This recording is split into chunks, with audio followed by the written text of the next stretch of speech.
Hi guys, welcome and welcome back to my YouTube channel. I'm Karishma back with you another video. So it's over finally.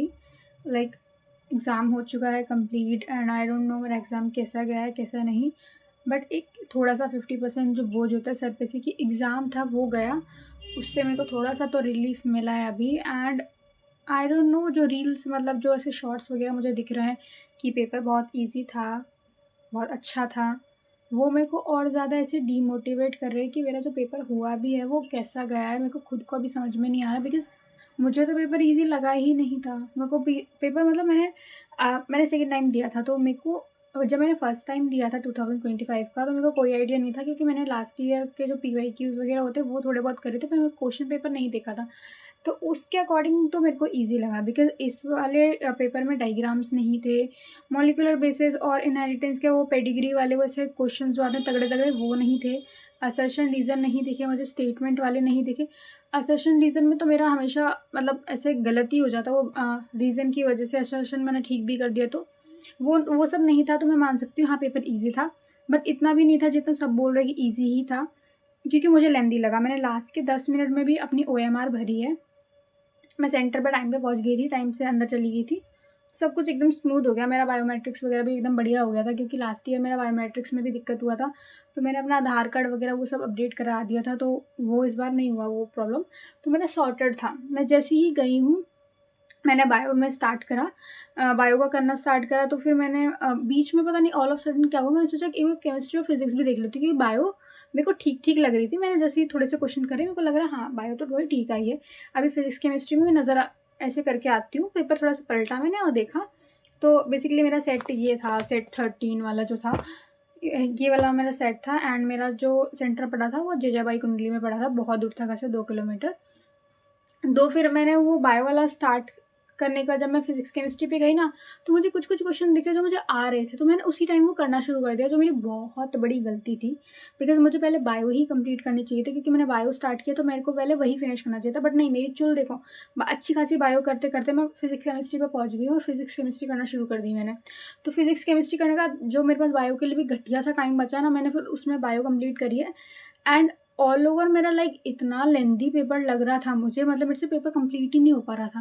और मैं last के 10 minute में इतनी गंदी तरीके से ओएमआर भरी जिसमें मैंने केमिस्ट्री के 3 क्वेश्चन, मतलब कि मैंने मेरे 12 नंबर गँवाए खुद से।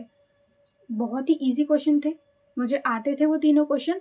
उनके राइट ऑप्शन भी मैंने चेक कर लिया, मतलब जो भी जो मतलब एनटीए की ऑफ़िशियली वाली नहीं आई है, तो जो अभी अवेलेबल थी उस पे मैंने चेक करा था, तो उसकी आंसर ठीक है, जो मेरे सेट के अकॉर्डिंग था, वो आंसर की से मैंने मैच कर लिया। मैंने अपने खुद के 12 नंबर गँवा दिए हैं, वो भी बबल फिलिंग की वजह से, बिकॉज़ मैंने लास्ट के 10 मिनट में वो स्टार्ट करा था और कंप्लीट मेरा बहुत ही ऐसा हुआ है कि बेल बजी है और मेरा फाइनली लास्ट वाला जो बबल है मैंने वो फिल करके शीट पकड़ाई है। थैंकफुली कि मेरा जो था वो लास्ट में था। मतलब मैं सेकंड लास्ट हूँ उस रो में। एक क्लास में 24 बच्चे थे, तो मेरा मतलब 23 पे थी मेरे बाद एक लास्ट स्टूडेंट, बस ऐसे। तो इसीलिए मेरा वो फ़ेल हो गया, वरना वो भी रह जाता। तो मुझे पेपर लास्ट ईयर के कंपैरिज़न में तो ईज़ी लगा, मतलब ठीक लगा। लास्ट ईयर तो इतना तगड़ा पेपर था ना, उस हिसाब से तो बहुत सही था। बट पेपर बहुत लेंथी था और हो सकता है शायद मेरे को ऐसा टाइम मैनेजमेंट नहीं है, बिकॉज़ मैंने कोई टेस्ट सीरीज़ जॉइन नहीं करी थी। ऑफ़लाइन सेंटर पे जाके मेरे को टेस्ट देने का कोई आइडिया नहीं था, बस मैंने लास्ट ईयर ही दिया था, तो मुझे बस उतना ही आता था। पर मैंने जो मॉक टेस्ट वगैरह दिए थे 1-2, वो ऑनलाइन थे, एंड ऑनलाइन के बेसिस पे ऑफ़लाइन टेस्ट बहुत ही अलग है, बिकॉज़ मेरे उसमें क्या होता है, मतलब ऑनलाइन वाले में तो बस ऐसे क्लिक किया आंसर और नेक्स्ट पे कर दिया, उसमें बबल फिलिंग नहीं है, कुछ भी नहीं है। और उसके आंसर्स टिक लगाना भी ईज़ी है क्योंकि आपको ऐसे बस रीड करना है, आंसर क्लिक करा और नेक्स्ट कर दिया। अपना रिव्यू वाले भी देख सकते हो एक साइड में, अपने बॉटनी वाले देख सकते हो, केमिस्ट्री, फिज़िक्स वो सब भी देख सकते हो। तो बहुत ज़्यादा ईज़ी फॉर्म में हो जाता है, पर वैसा ऑफ़लाइन में नहीं होता।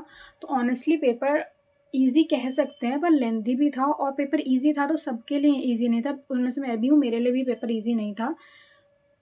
बस मैं इतना कह सकती हूँ कि पिछले वाले से अच्छा आया था, पर मेरे एक्सपेक्टेशंस बहुत ज़्यादा थे नहीं खुद से, उससे भी मैंने थोड़ा ठीक ही किया है। बट काश वो जो रिग्रेट है ना मेरे को अभी भी है कि मैंने थोड़ा-सा अगर और पढ़ लिया होता। देखो, पेपर ईज़ी है तो कट ऑफ हाई जाएगा, बट मेरे को एमबीबीएस तो मुश्किल से मिलता, बट इस बार मेरे को 110% बीडीएस तो मिल ही जाता है एटलीस्ट। एंड मेरा स्कोर उतना भी नहीं आ रहा कि मेरे को BDS भी मिल जाए, तो मेरे को इस चीज़ का बहुत अभी भी वही है। बट अगर जैसा भी हुआ वो हो गया, मैं खुद को भी थोड़ी देर रेस्ट देना चाहूँगी, मतलब थोड़े दिन मैं ज़्यादा टाइम नहीं लूँगी कि मेरे को सोचने के लिए कि मेरे को प्लान भी क्या करना है, मेरे को ड्रॉप लेना है कि नहीं करना है, कोई और फील्ड में जाना है। मैं अपने आप को 1 हफ़्ता 10 दिन दूँगी, बिकॉज़ मैं जितना ज़्यादा टाइम दूँगी ना खुद को, उतना ज़्यादा मैं उस चीज़ को स्टार्ट करने के लिए फिर से लेट हो जाऊँगी। एंड फिर मेरे को वही लगेगा कि टाइम कम पड़ रहा है, टाइम कम पड़ रहा है पूरे साल में भी। तो इसीलिए मैं ज़्यादा टाइम नहीं दूँगी, पर थोड़ा-सा टाइम मेरे को चाहिए, बिकॉज़ पूरी साल जो मैं खुद को रिगड़ा है, मेरी जो हेल्थ बहुत ही ज़्यादा बकवास हो चुकी है इस पेपर की वजह से। मैं मतलब इसको ब्लेम नहीं करूँगी, पर फिर भी नीट की प्रिपरेशन कहीं न कहीं मेरी लाइफ़ में ऐसा पार्ट रहा है, जिसकी वजह से मैंने अपना सारा मतलब पूरा मेरी अच्छी खासी ब्राइट लाइफ़ को एकदम डल बना दिया है। पर ठीक है, मैं जो भी डिसीज़न लूँगी वो मैं शेयर करूँगी आप लोगों के साथ ऑब्वियसली, बिकॉज़ बहुत सारे स्टूडेंट्स तो सब ऐसा सोच रहे होंगे। पर थोड़ा-सा अभी 10 दिन का अपने आप को रेस्ट दो, बिकॉज़ जल्दबाज़ी में भी आप गलत डिसीज़न ले सकते हो। अभी आपका ऐसा लग सकता है कि नहीं, आज तो डे 1 है, डे 1 से ही पढ़ना स्टार्ट कर देंगे, पूरे साल पढ़ेंगे, AIR 1 आ जाएगा।